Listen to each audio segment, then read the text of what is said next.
Yeah, I think any United fan knows that we are in dire need of major capital investment into our football club, not least the stadium. That's going to be a huge amount of money that's required to redevelop the stadium to bring us back to the sort of standards we'd expect. We should be competing with Real Madrid, and we're a long way off from there at the moment when you've seen what they've done with their stadium. We need money for the squad, of course. We need to back the manager to get us back up to competing on the football pitch, winning Premier League titles, competing for European Cups. And I think we need other facilities, and not least the training ground at Carrington. So there's major investment required. And I think the problem we've got, and I think the Glazers have concluded this themselves, is that it's not going to be possible to get investors to put in new capital under the current ownership structure. This is because of the way they configured the dual class share issue, which makes it particularly unattractive for other investors to come in.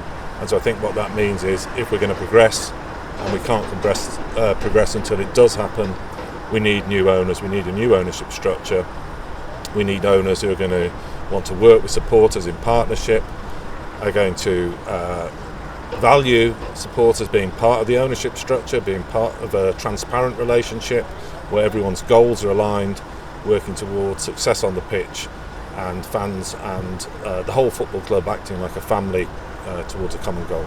Certainly I think that any potential bidder for Manchester United has to understand the value that the Glazers have really missed out on is the way they alienated supporters with the structure, the way they took over the club. They forced us, as thousands of Manchester United shareholders owned a part of our club before the Glazers came in.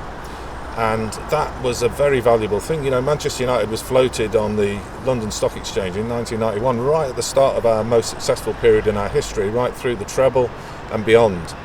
And I think that actually stood us in good stead. It was a good model, actually, because it created transparency, accountability, and all shareholders equal. So whether you're a small shareholder, a fan with a single share, or a mega investor, that's got a big stake, we all had the same interest.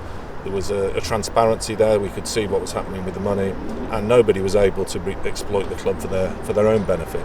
And so I think that's what we need, is owners who share those goals with supporters and value supporters as partners rather than seeing them as effectively customers to exploit.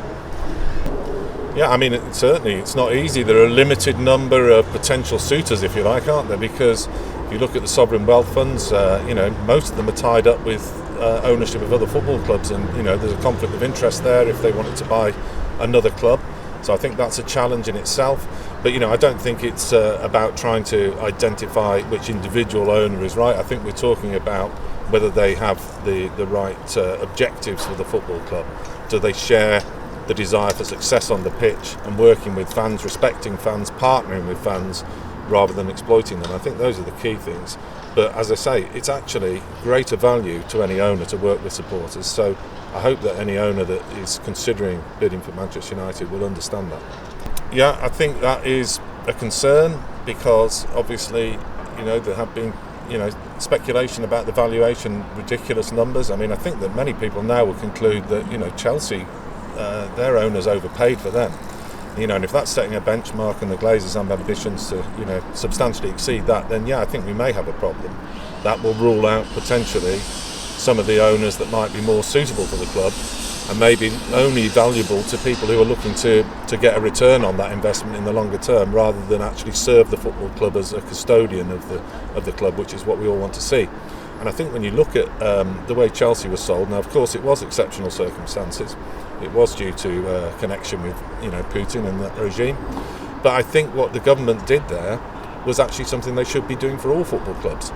Clubs shouldn't be bought and sold to the highest bidder regardless of what their intentions are. And as I understand it, Chelsea didn't go to the highest bidder. It went to the bidder that met certain criteria, including sustainable investment in the football club. And so we think that should be extended to every football club, regardless of those special circumstances. And so we'd like to see that as something that, that a new football regulator looks at, or certainly part of the outcome from the fan-led review is the government should take some responsibility here and be involved.